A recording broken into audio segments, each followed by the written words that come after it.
Radiant team. Hello everybody and welcome to the Learn Dota 2 League Season 14, Week 2. It's going to be the end of these catch-up games. You're probably only going to see this one on Monday, unfortunately. We're going into Week 4, but that's okay. Today we got Attack on Elder Titan, we got Rankings of a Scrub, we got Just Me, Solocast. Instant ban on the Undying. Instant ban on the Witch Doctor. Looking at Mufasa there, trying to just immediately get rid of him off the bat. Death Prophet ban coming out here. Nobody really wants to see the Death Prophet in the rotation right now. So no big surprises there.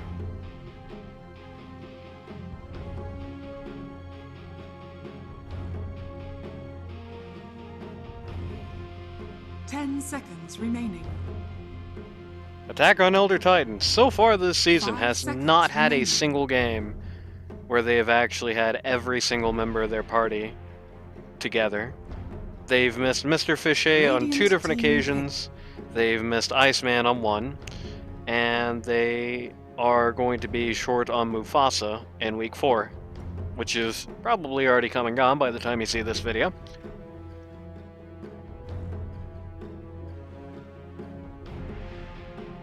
Seconds remaining. 5 seconds remaining. It's gonna be interesting here. Dire team. Because, first pick Snapfire. To counter the Undying they banned out, I guess. The Rankings of a Scrub lineup is, so far, I believe, the one of the two, where there has been a full-time 10 seconds switch remaining. on players, full-time roster change. Funnily enough, Attack on Elder Titan is also one of those teams. But Rankings of Scrub has had some pretty dramatic roster changes, having lost both its Pause 5 and its, I think it's Pause 4 actually. No, it's Pause 5 and it's Pause 1, so they got a completely different safe lane than they started the season with. Dire team. So really it's kind of the battle of the guys with stand-ins. The battle of the amorphous teams. Constantly shifting. Got the Neeks Assassin here. I like the Neeks pick. It's a very, very good counter out to the Snapfire. Just basically makes it unexist. 10 seconds remaining. 5 seconds remaining.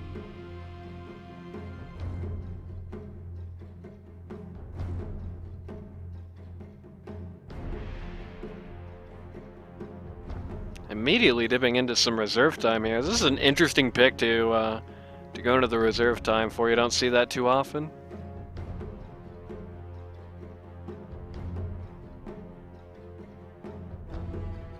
They're thinking about this next pick coming up. Radiant team pick. This particular pick, one of the very strongest in the entire set of picks, in the entire pick phase. Kiro is just going to be a good all-rounder. Basically, no matter what Attack on Elder Titan picks here, should be okay 10 going into it. Remaining. Radiant team back. Dire team. And they back. bring out the Pudge. Bring out the Fat Man. Again, no great surprises so far. You know, outside of Jakiro, who is a former LD2L every game mainstay, these are all pretty traditional picks for this particular season. No Necro. Radiant Just team immediately back. ban it out to protect the Pudge. It's a good spot to pick him if you're confident that you're not going to lose him to the 2 picks in the first round.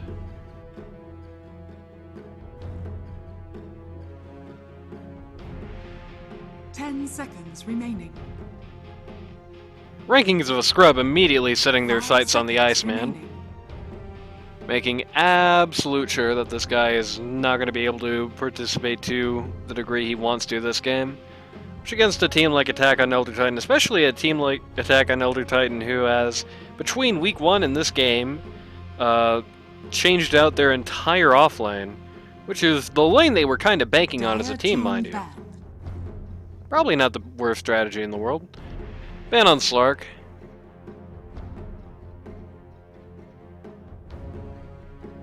Looking at the Lad's hero pool here. Again, no true surprises, probably. 10 seconds I will say we have seen some evidence to the end that Slark is not actually as good against Pudge as he sounds on paper.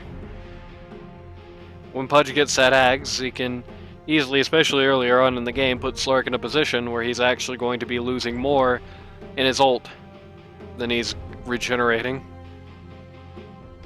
Radiant team ban. No Invoker.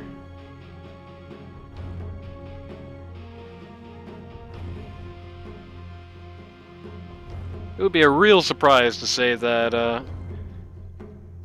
Invoker is going to be let through against Iceman a lot this season. Remaining. I figure for Iceman Invoker, it's either first round or it's just not happening. I think every team is going to ban that one out.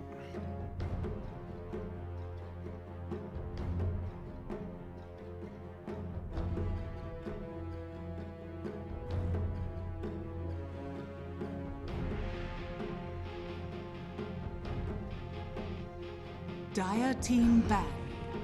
There goes Ursa. It's interesting, that's traditionally an attack on Elder Titan mainstay. Banned out here.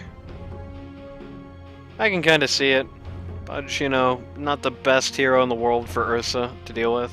10 seconds remaining. Well, Ursa not the best hero for Pudge to deal with, probably more accurately.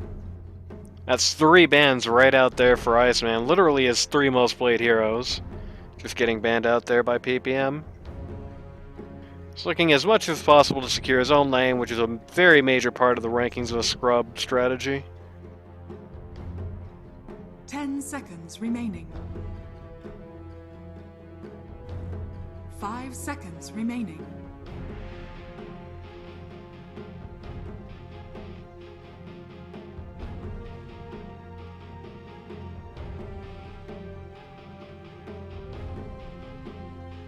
Another dip into the reserve time here. Rankings of the scrub being very slow and steady in this pick phase. Less than 1 minute for the next... Oh, there we go, Slardar. The Wizard Slardar coming out. You can basically expect Wizard to pick up the Slardar every single game it's going to be available.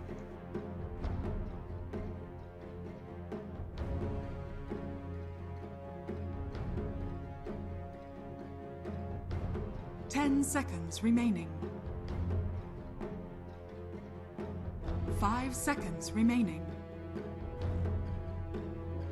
Again, a very unsurprising lineup here so far.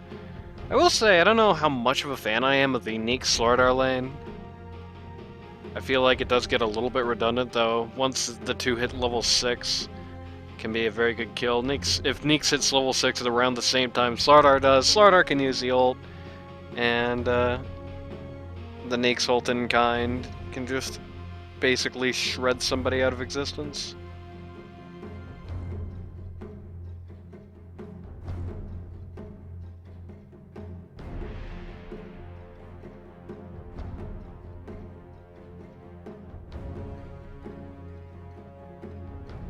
But beyond that, it just kind of seems like 2 modestly tanky melee guys, kind of in redundant roles, I think. Basically both going to have the exact same upsides and downsides. Got a Winter of Vern here. It's actually going to be really nasty for that particular offlane to deal with, as long as Neeks doesn't lean into the idea of just constantly burning out the mana. 10 seconds remaining. If Winter of Vern puts Pudge in a popsicle, then the only thing that's going to kill Pudge is either the Impale from Neeks or himself, basically. Slardar is coming in with all physical damage, cannot do anything to the popsicle. Neeks Assassin is mostly not focused on right-clicking, but also mostly not focused on damage at that point in the game. Mars!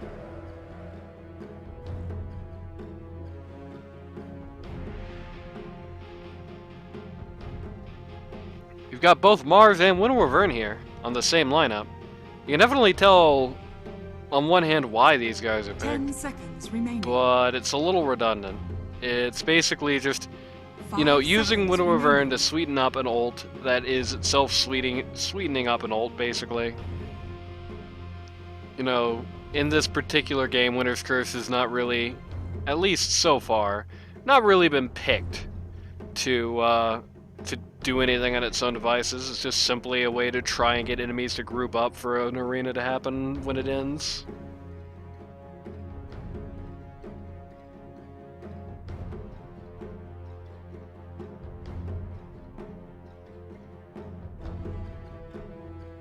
So far, they're very committed to this concept. They're very committed to this, you know, Wyvern ult, Mars ult, Snapfire ult combo here. I gotta say, I feel like this would be an awesome time to pick Jug. Or the Wraith King, you know. The Wraith King works too. I mean, on one hand, it is hypothetically a good Wraith King game, but on the other hand, Wraith King is hypothetically not a good hero right now, so... You know, it's the ultimate benchmark of a bad hero right now, unfortunately, is... You know, does he struggle even in games where you have the enemies countered? Wraith King is, yes, definitely. Wraith King firmly falls under that category.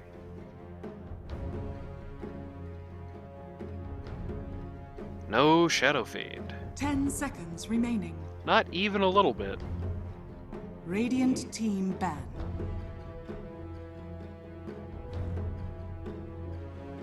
Clank's knocked out by the rankings of a scrub lineup. Again, just kind of going down the list of Iceman heroes. Dire team ban. OD ban comes out.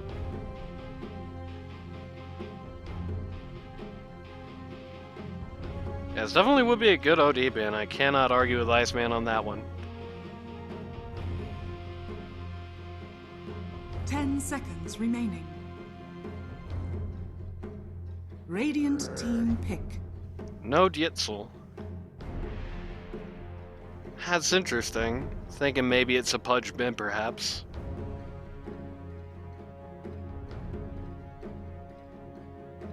Rather unlikely, this Heelys-inspired Pause-1 Pudge seems to be here to stay, remaining. for the most part, in LD2L. Seems people do not 5 usually seem to seconds like running remaining. the Pudge mid.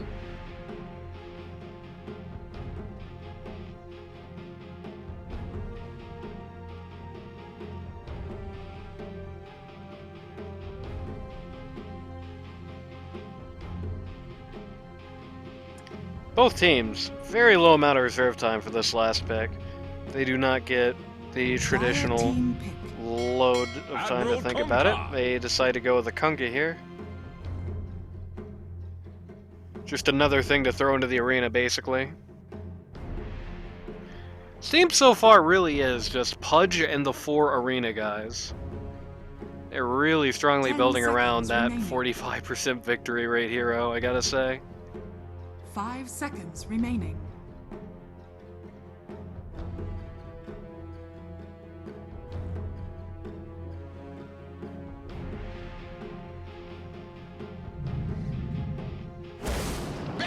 You get a Bat Rider in. Select your Bat Rider could definitely be interesting. You know, cutting off any part of the process here can really disrupt the attack on Elder Titan teamfight, but in particular, if Bat Rider is able to semi-consistently get the lasso out on Mars, there's really not that much the attack on Elder Titan team can do about that. They are so built around the Mars concept here. So built around Mars doing it all for them, that I feel like if he's knocked out of a fight, especially with the Wraith King there, he's going to have 2 lives, but if Mars in particular is knocked out of a fight, it's hard to see how Attack on Elder Titan possibly wins it, basically. They do have some backup options, and they can buy time for Mars to get out of it, but if Mars gets lassoed and dies, then yeah, they just have to back every single time, basically.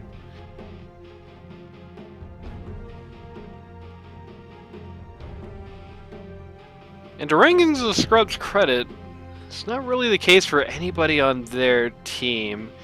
You know, if the Bat Rider goes down, Slardar can still carry a fight. Slardar goes down, Wraith King can still be in a fight. You know, nobody's that dependent on each other on Rankings of a Scrub. They're definitely more independent operators here. They support each other, don't get me wrong. You know, they're still going to be helping each other in a fight quite dramatically. But, like, if one of their guys is knocked out of a fight rather early, then it's not the same major disaster that it would be the other way around. And a big tip for Iceman. Prepare for battle. Very cute. Everybody gets all their very cutes out as soon as humanly possible. And Pages brings in the Effie laugh.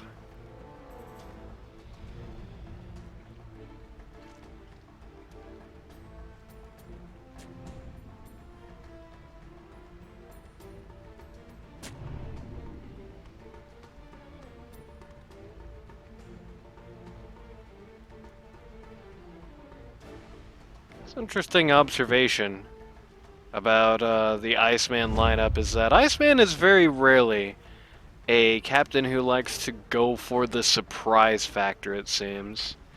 It seems like the Iceman draft strategy is usually, you know, don't overthink trying to get some funny goodbye Mufasa. Just run over here at the rune spot. Iceman is not going to try and go for some fancy schmancy, you know, flex drafts. He's not going to go for the big glitzy, you know, teams based off of just trying to be as flexible as possible. Iceman likes to have 5 heroes. You know what you're getting when you look at them on paper. Which, on one hand, did... Okay, yeah, Snapfire just right-click the rune out from under Ladder Lads there to get at least 1 rune for this team. But, which means on one hand, the Iceman team is a lot more predictable, but on the other hand, I do think that it adds an element of consistency that you do not see particularly often this season. I feel like every team is at least a little inconsistent in Season 14. So before we get going here, let's start out with everyone's favorite part of the cast, the roll call. Playing Pause 1 on... almost said Lone Sniper Theory. On Attack on Elder Titan, you've got Blackacre, formerly known as Boofus, currently known as Pudge.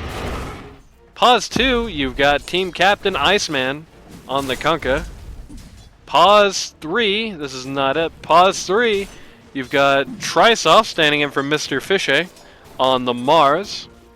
Pause 4, you've got Holiday 1999 on the Snapfire. And Pause 5, you got Mufasa on that Winter Wyvern. Meanwhile, on Rankings of a Scrub, Pause 1, you've got Lad of Lads replacing Ramanolo after his career-ending injury. Pause 2, you've got Peter, also known as PPM on the Batrider. Pause 3, oh, he's also captain of the team. Pause 3, you've got Wizard on the Slardar. Pause 4, you've got Katsu on the Nyx Assassin. And Pause 5, you've got Peaches on the Jakiro.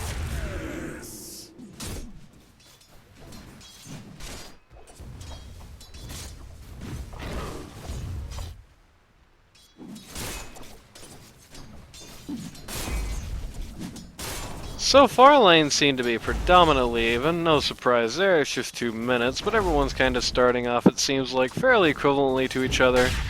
No big trades have happened yet. No major disparities opening up at the last hit charts. It's just kind of a slow and steady lane phase to get us going here.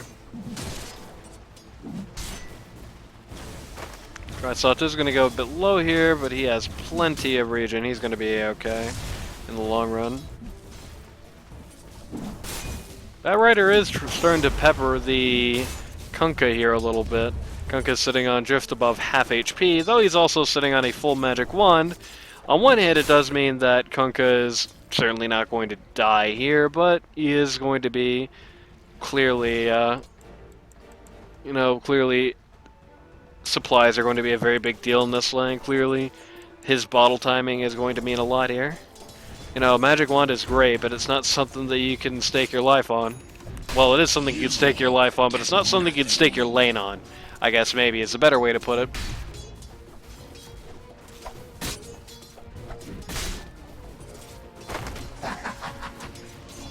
Speaking of staking your lanes, so far Winter Wyvern has not gone for the Cold Embrace yet. 0 points in it at level 2, which isn't too surprising. Level 3 is going to be the real major deciding factor, but should definitely get it sooner than later. Like I said, you know, and Pudge is in the jail. You know, if he's rotting, then he's going to be beating himself up with a rot. But, you know, really, the only thing that's going to do any real amount of damage is the Impale. The Mana Burn is not going to do much to Pudge, certainly not this early, and obviously can't do anything with the Carapace. I don't think Phoenix can use the Vendetta here. I think that's just a modifier of his physical damage, so that's also out of it.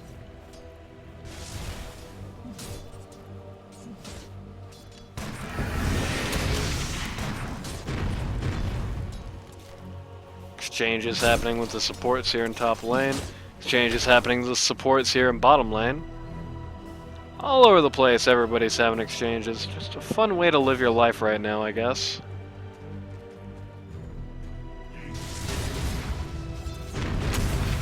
Seems like for the most part, the rankings of a scrub are getting a little bit better into the deal as far as these trades go, and it's starting to translate a little bit into last hit success as well, with both teams' equivalents leading over their respective lanes, so not by huge margins for the most part. Snapfire is going to try and go for the killing blow here on Jakiro, but Jakiro gets right into the fog of war, is going to live today.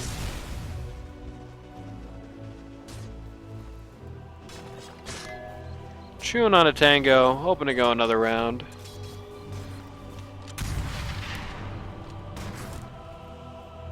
Chewing on the magic stick, hoping to go another round. I think a lot of lads there just tried to use his Q to secure a range creep, didn't actually end up working out. He hit the oh, Blackacre's randomly gonna take a spill here. He hit the Marv to try and stop the deny rather than the actual creep itself, and it did not really work out to his favor there. Radiant's middle tower is under Good kill here on the... Okay, we're just gonna get kills in 2 lanes here now, I guess. It's just gonna be, yep, just casually picks up Kunkka here, and just barely gets him actually. The Hex interaction almost screws Batrider over, but he does not actually lose his kill in the end.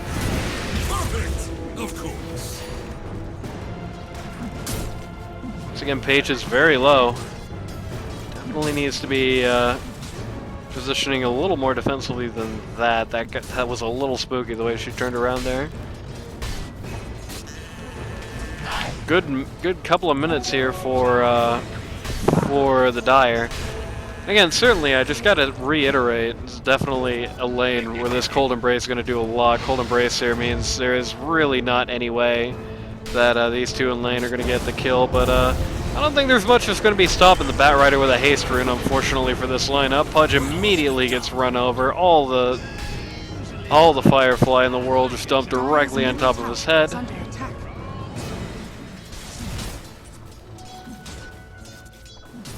Which has now caused a situation where the Wraith King, or the Skeleton King as it were, is sitting on double the amount of last hits that the Pudge has, and has an assist rather than 2 deaths. So a lot of lads is at this point clearly outpacing Blackacre here. Dire's middle tower is Nothing too surprising from the 1k BFJ.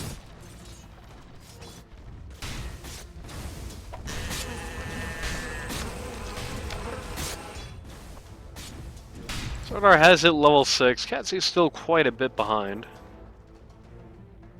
Dire's structures are fortified. Given how this lane has gone so far, it should be relatively fine. You know, Neeks' biggest onus to hit 6 is to help get kills in this particular lane, and so far that does not seem to be particularly necessary. We got the Cold Embrace here. It's suddenly going to get a lot more necessary.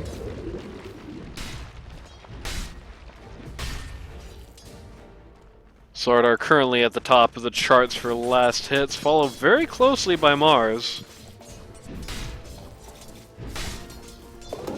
It is interesting here, the 2 people who I think are associated in LD2L with being some of the higher MMR supports in the pool are facing each other as pause 3s in this game. Bit of a go here on the Nyx Assassin, but with no hook, there's not really anything realistically achievable here. Snapfire uses a very well-placed cookie there to just cut this safe lane up a little bit. We got the funny combat music, because Blackacre's just going to die again. Iceman has TP'd in, but all he's going to get for it, he's just going to get to squash a bug. And they don't even get the kill, it's a split kill, that's very sad. Which means that really it probably was not worth coming here, unfortunately for him.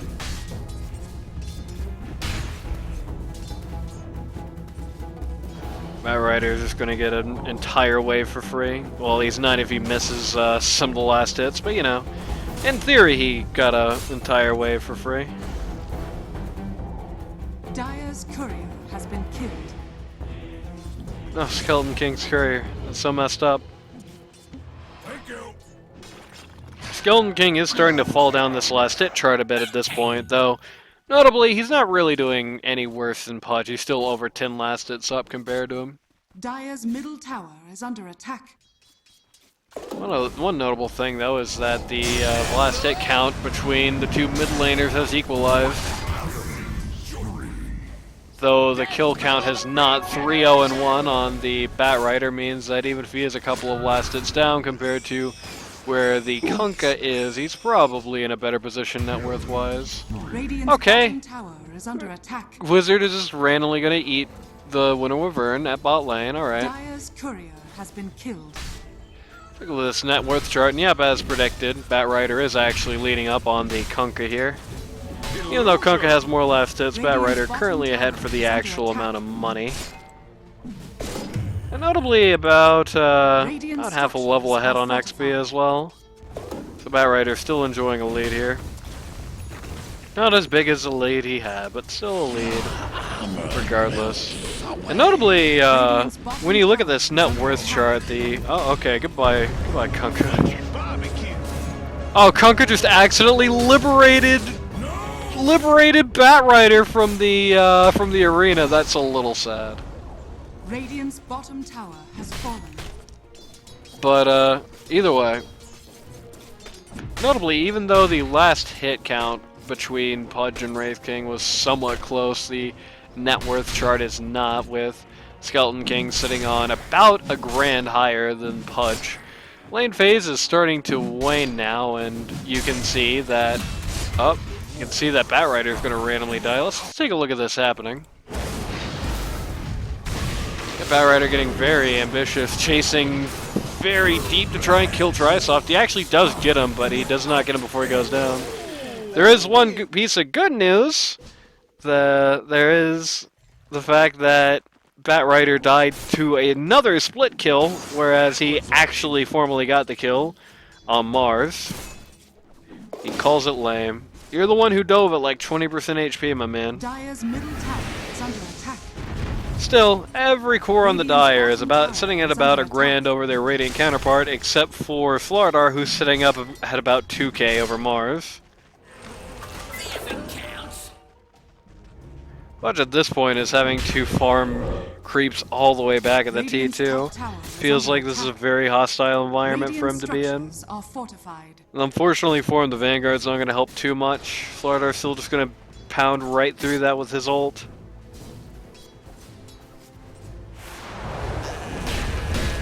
He's in fact going to go as deep as he can go here. Diving under tower to try and get the Pudge. He actually is going to go down. Pudge going to follow immediately after, though he does get a fat stack, so I cannot imagine that there's much celebration going on. Peter is going to get caught in a winner's curse. It's going to buy enough time for Tidehunter for Kunkka to get there, at which point the Batrider has to retreat.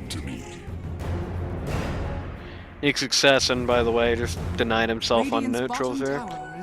Overall, yeah, I mean, that wasn't good for the Dire, ultimately. Kunkka got a fat stack out of it this first in the game. You just don't want to be giving him for free, ever, really. I do think the rankings of a scrub are being a bit over-ambitious. I think they're kind of overestimating the lead that they have right now. They're playing like they're 10k ahead. Like, look at this. Batrider making no real effort to try and get Marv to a better position with his ult. He's just trying to go deep and get the kill out there. Ultimately, looks like in this particular fight, it's probably not going to matter. Yep.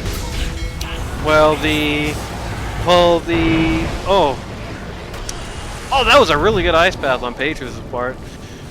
Well, the heal on Winter Wyvern is super effective when you're talking about just Slardar. It is absolutely no value against Jakiro and Batrider. Batrider there just going deep, being very brave, dodging what Snapfire actually has to offer here. As more and more heroes pop in, trying to finally put the Batrider down. He does eventually fall. Snapfire gets the kill there and immediately dies post-mortem. Quite the meat grinder going on here under the Radiant T1 top.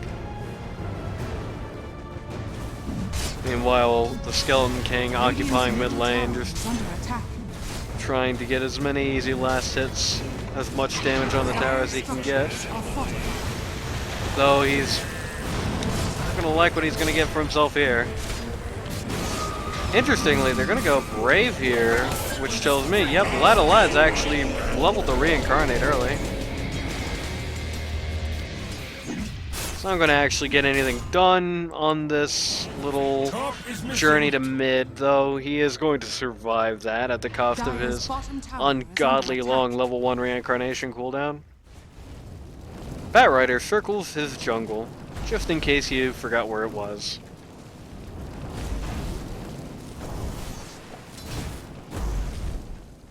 Dire's top tower is under attack. I could go for a boat here. Probably. Yep, gets Batrider, who's getting pummeled with artillery here. But walks away, ultimately. All the better for it. They just dropped 2 different major team fightals to try and kill the Batrider and actually only got half his health off. See, magic of raindrops, I guess. Seems like, once again, the rankings of a scrub lineup is not really communicating with each other. You can see that PPM and Peaches are posturing themselves as if they want to try and do some deep plays, as if they want to try and keep the offensive going. But everyone else on their team is just, you know, Neeks is looking for individual pickoffs, currently staring at Pudge's back. Okay, we have a TP here. Batrider TP top. Looking for Pudge. Likely gonna get him. I cannot really see any way he survives this. Unless everybody TPs for him and the spear lands true. In which case Batrider's gonna immediately die, and that's gonna be the end of it.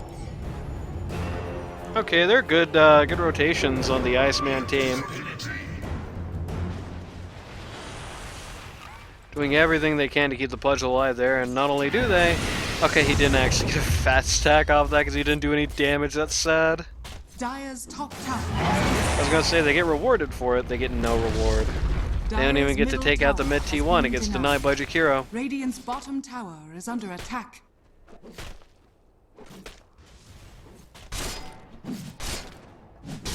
Again, the attack on Elder Titan lineup is finding it hard to make any sort of entryway here, even as big as some of these kills that they're getting occasionally are. They're still finding themselves consistently at a net worth disadvantage compared to their team. It's a good idea by Trisoft there to try and blink out of what was coming, but ultimately does nothing but delays his death. And again, the Snapfire comes out for absolutely no benefit.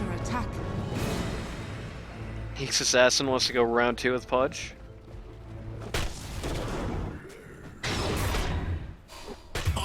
And gets him, just straight up kills him solo. The Iceman lineup coming in behind Pudge, trying to get the revenge here, but not really a realistic objective. And so in the last couple of minutes, a lot of money just changed hands into Dire's pocketbook, which is probably not what Radiant wanted to see. Lad is still just hard at work, just getting casual farm. He's farming slow, there's no two ways about it. Wraith King always kind of does, doesn't he? But he's farming away, and he is farming at a dramatically better pace than Pudge.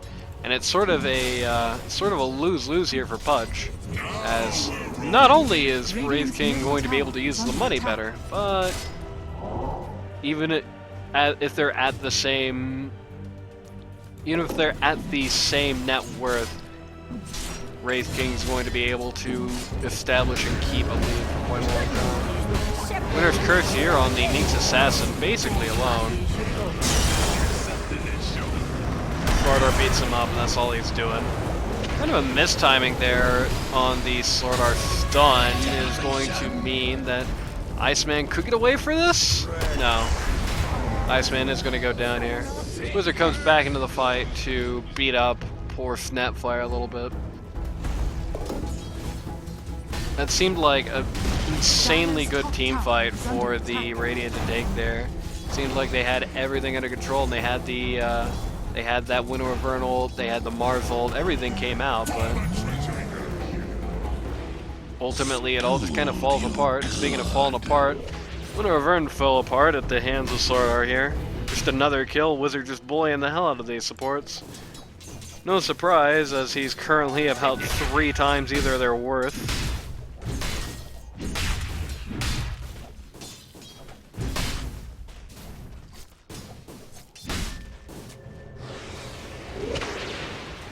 Rankings of Scrub getting a little look at this. Oh, Slardar barely whiffing his stun there.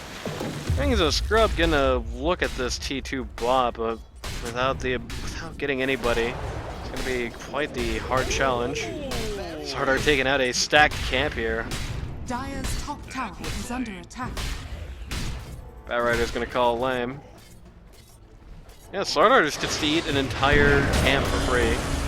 Arena comes out on the Mars, followed by the Wyvernal, well, not the Wyvernal, followed by the Snapfire ult, followed by the Hero ult, just every ult in the world coming out, making this kind of a mess of a fight. It looked like that Winter's Curse just didn't hit anything.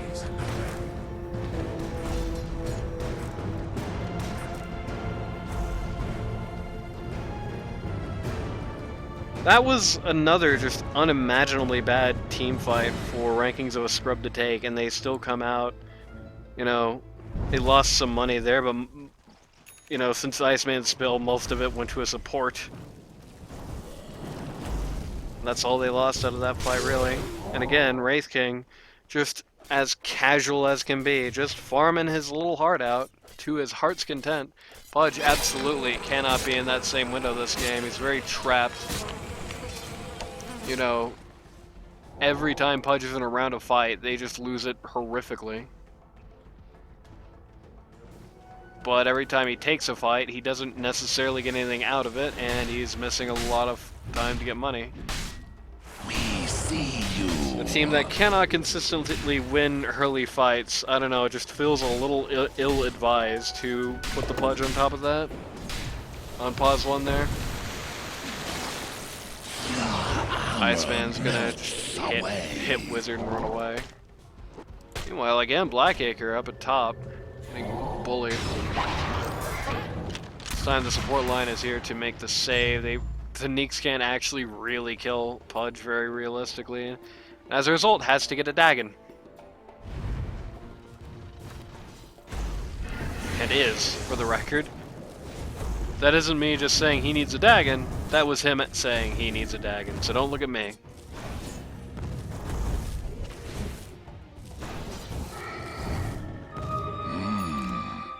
I will say, if he's going to be able to consistently find Pudge alone, then yeah, Dagon at this point ain't bad. It doesn't feel like they need the Ags for fights or anything, but if things change, that Dagon could become very useless very quickly. Slardar going to go very deep here. It's actually found Iceman behind the lines, but because Winter Reverse there, he has no ability to do any damage. And here's the exact situation I was talking about here. Mars is cut out right in front of the Dire lineup. Just goes down immediately, and now Iceman and friends just have to get the hell out of town. At this point, Wraith King has now started doing the enemy's jungle. He's even doing a stacked camp here.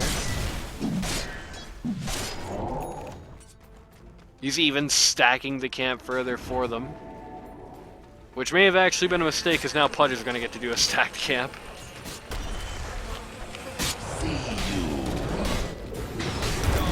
There's that Neeks and Slardar combo at work.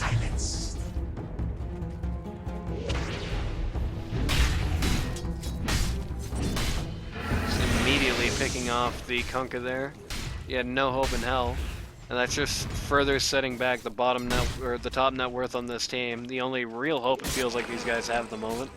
Though Pudge is getting interestingly close to the Aghanim Scepter here. The few missed kills and the things like giving him a stacked camp are starting to work to his advantage a little bit. And Pudge Ags can come back from a hell of a lot. Goodbye, Mufasa. Just gonna completely die here. Definitely feel like in this particular game, Mufasa needs to adopt as defensive of a posturing as he possibly can. If he continues to show his face at all to the enemy team, then he's going to be losing his face. They actually just double killed the Skeleton King at top here. Oh wait, no they didn't. He just didn't have enough mana to reincarnate. That's very sad. Batrider rotates to try and make the save, but it doesn't do anything but waste his time as Wraith King just simply dies too fast. Radiant's bottom tower has fallen.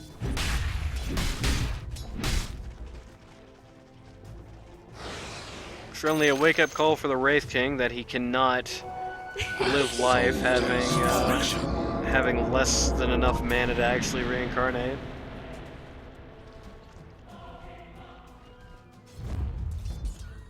Smoke out here on the Slardar and Jakiro combo.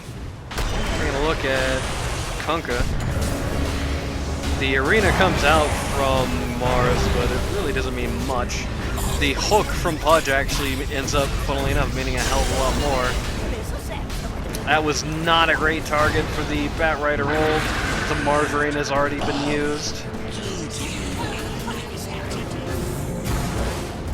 Wraith King's actually here. He's actually present for this fight. He has decided to show up. Gets a kill on the Snapfire. Does not get a kill on the Winter of Burn because he hesitates. One man survives on attack on Elder Titan, and he survives with just a couple of hundred HP and a shred of his dignity. Is under attack. Radiant structures are fortified.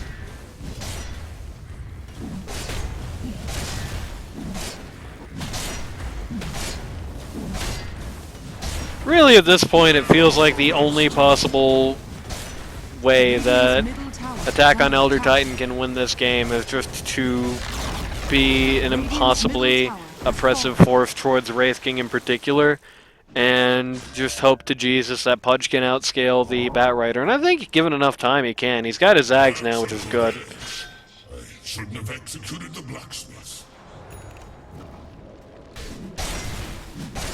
Batrider picked up a Lincoln's here, which is going to make him a lot harder to do some funny business too. Pops into bot with an illusion rune just to push up this lane a little bit further. Runs into Mufasa, but ultimately chooses not to do anything. I think maybe believes that there's more people down here right now than there actually are.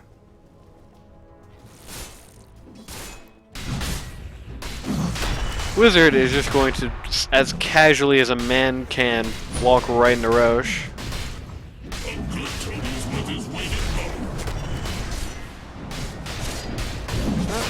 Really vision here? Snapfire seems to believe it's happening. Neeks has positioned himself in such a way that he's going to be able to strike at the back of the line if there is any sort of action attempt. Oh, Nyx is caught. Nyx just hit that E. Oh my god, he actually barely dodges the torrent from Kunkka and moves on with his life. Nyx moves right back into enemy line, but again, just gets caught by a sentry. Decides to try and go on the Mars here. Well, that was a boat hitting a one over an ult. Neeks is ultimately going to go down, and that's basically the only piece of good news coming out of this entire team fight. Pudge is going to fall. Kunkka's going to fall. All they're going to get for it is a Wraith King reincarnate. Sardar's Aegis still present. Radiant's middle tower is under attack.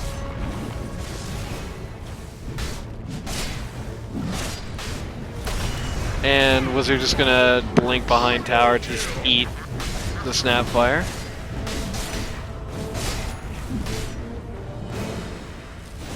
Backdoor protection has popped up on this tower, but not for long. It has now popped off, but nobody's realized it yet because everybody went downhill. Radiant's middle tower is under attack. Radiant T3 mid goes down. Winnow Revern goes down. Sardar's Aegis is going to pop just for this, which is a little hard to say was worth it, but at this point in the game, I'm starting to believe that it's not really going to be a major deal. Okay, it's going to be a pretty major deal if this happens. Wraith King trapped in the arena with no reincarnate. His entire team already having left him there. Just casually takes a spill and puts quite a bit of money into the pockets of the Radiant here. Pudge now sitting on 5 fat stacks with 10 strength. He's still sitting on Dagon 1. Does not appear to have built anything else in the intervening time span. Blackacre is going to run into Wizard here, who linked into this camp and is now going to pay the price. Okay, it is not going to pay the price, actually. She's going to kill Pudge and then die. So still pay the price, just a considerably smaller price than perhaps he believed he was paying.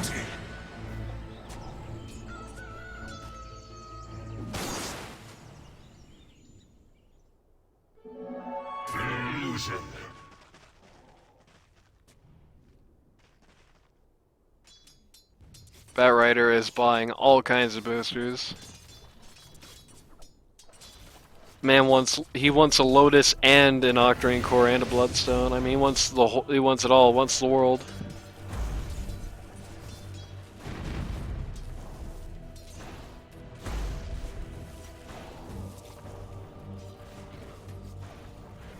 He was on his courier. Aetherlens recipe and a Dragon Scale. Aetherlen's going to be a pretty decent sized deal here, and it does completely confirm he's going for the Octarine.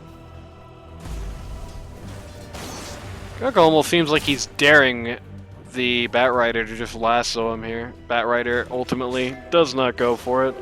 Decides to root back up with his team and pop an Invis rune. No sentries here this time, so he's going to be pretty much clean getting away with it. Pings the hell out of Pudge, and I cannot blame him. This is a great opportunity. Wraith King follows up. It's a good use of the Batrider Molotov there to try and split these two apart. Wraith King about to take his first life. They're trying desperately to not kill the Wraith King and go for the Batrider sitting in the back, though it's particularly likely this is going to come out. Mars Arena basically entirely defensive, but Jakiro's saying, nope, this is not your escape arena. You're going to sit in my ice path and enjoy it. Desperation ult comes out of the Snapfire, which only takes out the Nyx assassin. Batrider is now godlike and has declared this game is lame.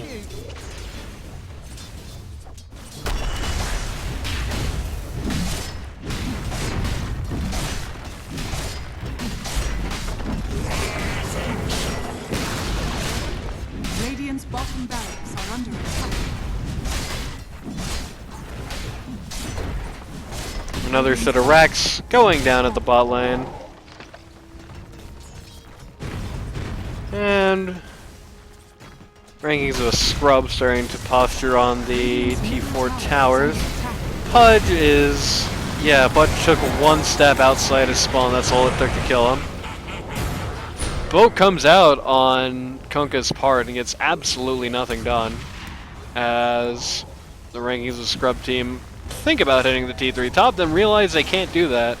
And so now they're in kind of an awkward situation. They really probably don't have the power needed to win this game, but the top lane's in a god-awful spot, so they just kind of have to sit here occupying the base, hoping something interesting happens. The Batrider ult comes out on the Snapfire alone, completely takes her out. Arena comes out by Mars, but Wraith King's BKB'd, walks right in it, walks right out of it. Man just has to go home. So good use of the Force Staff there on the part of Snapfire, and also good use of the Ice Path there on Jakiro's part, and a good use of the GGs by Iceman. Game 1 is going down. Rankings of a scrub win.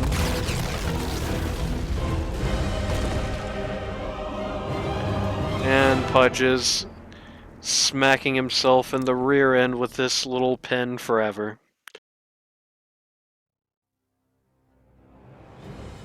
Well, he got zombie fetish too.